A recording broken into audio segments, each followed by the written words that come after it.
तुम इस दुनिया के नहीं, हमारी दुनिया के हो।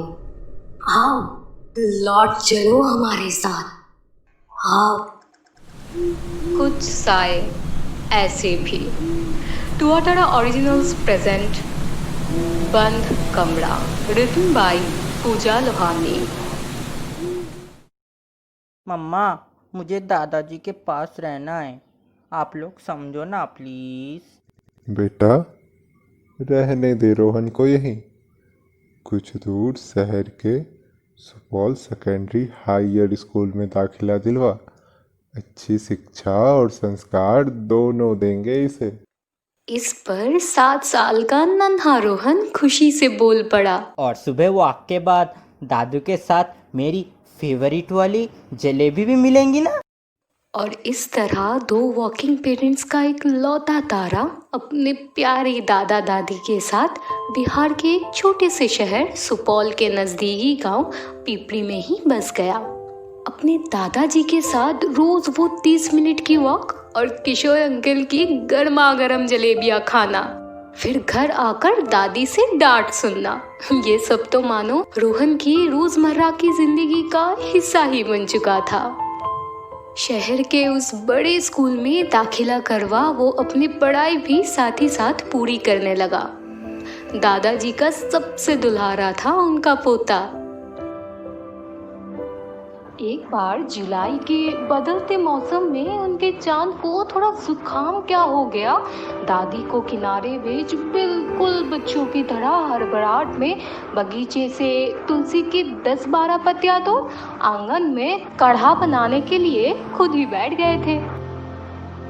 साल बीता, पर उन तीनों के बीच प्यार में इतनी सी भी कमी नहीं आती। एक रोज स्कूल से आकर रोहन दादी से कहानियां सुनने को उत्सुक था कि पता चला वो अपने कमरे में सो रही है। करीब 3-4 घंटे बाद भी दादी बाहर नहीं आई तो वो खुद उनके कमरे की ओर बढ़ गया। पर हैरानी तो तब हुई जब दरवाज़ा अंदर से बंद दिखा। इतने सालों में किसी ने उनको बंद दरवाजे के कमरे में सोते नहीं दिखा था। दादाजी तो ये भी बताते थे कि किस तरह एक बार मजाक में दादी को उन्हीं के कमरे में बंद कर कितनी बातें सुननी पड़ी थी उन्हें, क्योंकि दादी को बंद जगहों में घुटन होती थी। दादू दादू जल्दी आओ ना। मेरी उम्र का तो ख्याल कर बेटा। अब कौन सी नई शरारत की है तूने? लाख मिनटों के बाद भी दरवाजा ना खुला तो पीछे वाली लकड़ी की खिड़की से रोहन को अंदर घुसाने की कोशिश की गई और आखिर में जब दरवाजा खुला तो प्यारी दादी माँ बेसुध मिली। उनकी मौत हो चुकी थी, एक रहस्यमयी मौत। अपने जीवन भर साथ देने का वादा कर पहले चले जाने वाली अर्धांगिनी से सदमे में तो थे दादाजी, पर नन्हे रोहन के सामने संभल गए। करीब 1 साल हो गया था अब उस रहस्यमयी घटना को, पर सुराग अब तक कुछ न था। कुछ लोगों का आकलन था ये बुरी आत्माओं का खेल है, पर बच्चे की डर को देख उन्होंने सारी दलीलें खारिज कर दी। एक रोज वॉक से आने के बाद दादाजी बोले, चांद, मैं दादी माँ के कमरे में कुछ देर रहना चाहता हूँ। अगर कुछ काम हो तो वहीं आ जाना। अब उनका नन्हा पोता थोड़ा समझदार हो चुका था। वो समझता था कि दादी माँ की याद अक्सर उन्हें अपने कमरे में बुला लेती है। अपनी पढ़ाई पूरी कर रोहन दादाजी के कमरे में गया ही था कि मानो कोई भूत देख लिया हो उसने। दरवाजा इस बार भी अंदर से बंद था।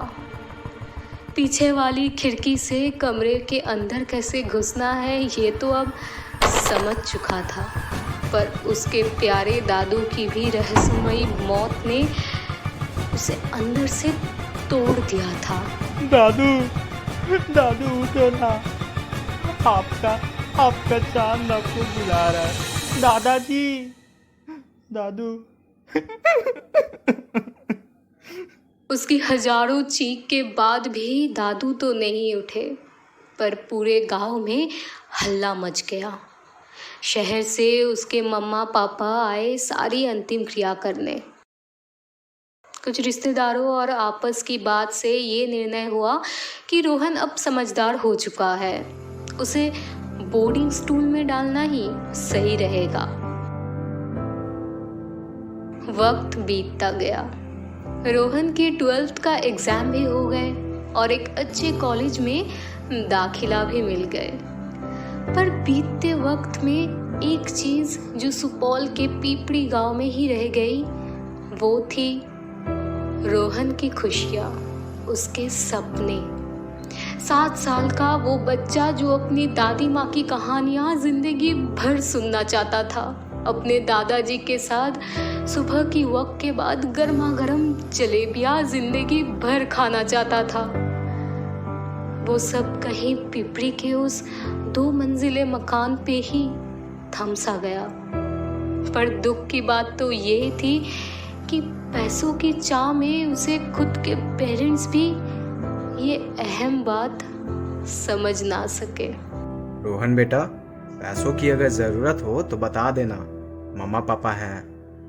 और बेटा, कॉलेज में तो अभी तुम्हारा पहला साल है ना, तो जो भी मोबाइल चाहिए वो बता देना। ऐसे कितने ही कॉल महीने की अंत में उसे आते, पर उसका दिल करता तो बस ये सुनने का है, चांद चल वॉक पर चलते हैं, फिर किशोर अंकल की जलेबियाँ भी तो खानी है। ओए फ्रेशर, चल अपने कमरे में जा और सुन, बगल के बंद कमरे में ध्यान नहीं देने का, निकल। कुछ सीनियर्स का कड़क आवाज ने उसका ध्यान तोड़ा। सारे सामान को व्यवस्थित कर वो सोने चला गया। नींद का तो दूर दूर तक पता नहीं था, पर एक ख्याल था जिसने उसे घेर लिया, वो बंद कमरा, यूं कहे एक और बंद कमरा। उसकी जिंदगी इन्हीं बंद कमरों में सिमट गई थी। क्लासेस खत्म होने के बाद जब रोहन अपने कमरे में आता, उसकी निगाहें हर बार उस बंद कमरे की ओर जाती। कहानियों के मुताबिक 3 साल पहले हॉस्टल की ही एक स्टूडेंट की रहस्यमयी घटना में मौत हुई थी उस जगह। फिर से एक और रहस्यमयी मौत की बातें रोहन के दिमाग में घर करने लगी थी। एक रोज पढ़ाई पूरी कर सोने से पहले उसने करीब 3 बजे बाथरूम जाने के लिए अपने रूम का दरवाजा खोला ही था कि वो ठिठक गया। एक लड़का कुछ धुंधला सा उसकी ओर उंगली करता कुछ बुड़बुड़ा रहा था। रोहन अपनी आंखों को पोंछते हुए फिर से देखने की कोशिश की, पर अब वो साया बिल्कुल स्थिर वही खड़ा था। उसे लगा शायद पढ़ाई की थकान के कारण ये सब हो रहा है, तो वो सोने चला गया। अगले कुछ रातों को उसने देर तक पढ़ाई ना करना ही सही समझा। करीब 2 हफ्ते बाद उसके एग्जाम्स होने के कारण अब फिर से वो देर रात पढ़ाई करना शुरू किया। सोने से ठीक पहले जब भी वो वॉशरूम जाने को होता है, उसे धुलमिल सी आकृति में वही लड़का दिखता है। उसे अब अजीब अजीब आवाज़ सुनाई देने लगी थी, मानो कि कोई उसे कहता कि तुम इस दुनिया के नहीं, हमारी दुनिया के हो, आओ वापस लौट चलो। डर उसे अंदर ही अंदर खाने लगा था। तेज हवा की आवाज़ हो या किसी की जोरदार हंसी, कभी नल का पानी की आवाज़ तो कभी खराटे की आवाज़ों से भी अब वो बहुत सहम सा जाता था। एक रोज रोहन ने निर्णय लिया कि आज रात वो उस लड़के के पास जाकर पूछ ही लेगा कि क्यों वो उसे अजीब सी बातें कहता है। वो उसे कहाँ बार बार अंधेरी रातों में अपने साथ चलने को कहता है। अपने आप में बोलने की उसकी इस आदत से हॉस्टल के आधे लोगों ने उसे पागल तक समझना स्टार्ट कर दिया था। अब दादू के चांद को कहाँ इससे फर्क पड़ता। उसने तो आज रात सब सुलझा लेने की ठान रखी थी। रात के करीब 3 बजे हमेशा की तरह उसने अपने कमरे का दरवाज़ा खोला ही था कि मानो उस साया को सारी खबर थी। आज वो उसके करीब आकर कुछ कहता कि इस बार रोहन बोल पड़ा, कौन हो तुम? पहली बार उस अजीब से दिखने वाले लड़के ने कुछ कहा नहीं, बस पास आया और अचानक से उसका हाथ जोर से पकड़कर चलने लगा। छोड़ो मुझे, छोड़ो ना, हाँ छोड़ो। रोहन चीखता रहा, पर उस वक्त उसकी चीख भी किसी के कमरे तक ना पहुंच सकी। मानो आज की रात उसने नहीं बल्कि उस रहस्यमय शख्स ने रची थी।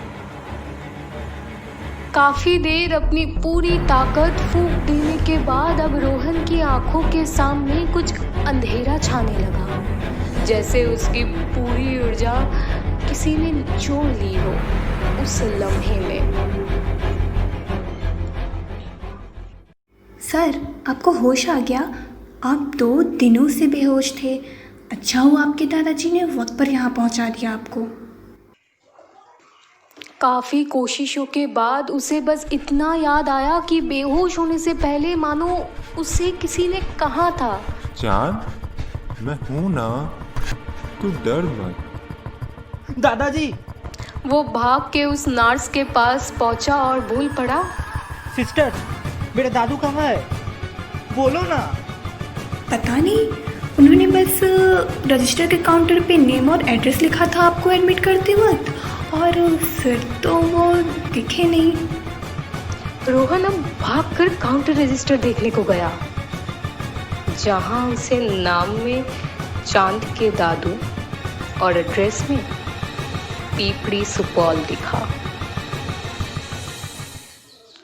उस रोज के बाद रोहन को कभी किसी आवाज, किसी रहस्यमय शख्स ने नहीं पुकारा।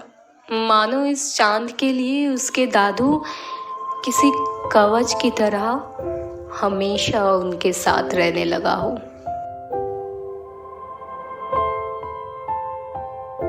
तो ये थी हमारी आज की कहानी, बंद कमरा, जिसको लिखा था पूजा लोहानी ने और उसको आवाज दी देवोष्मिता बर्मन ने। रोहन के किरदार में शायंतु शाह, दादाजी के किरदार में अंकुश कुमार, पापा के किरदार में सौरभ मेहता, सीनियर के किरदार में दानिश फराज हुसैन, नर्स के किरदार में Manisha Kumari, editing and sound effects में शायंतन माझी। जल्द ही हम लोग लौट आ रहे हमारे एक नए स्टोरी के साथ। Till then stay tuned to us.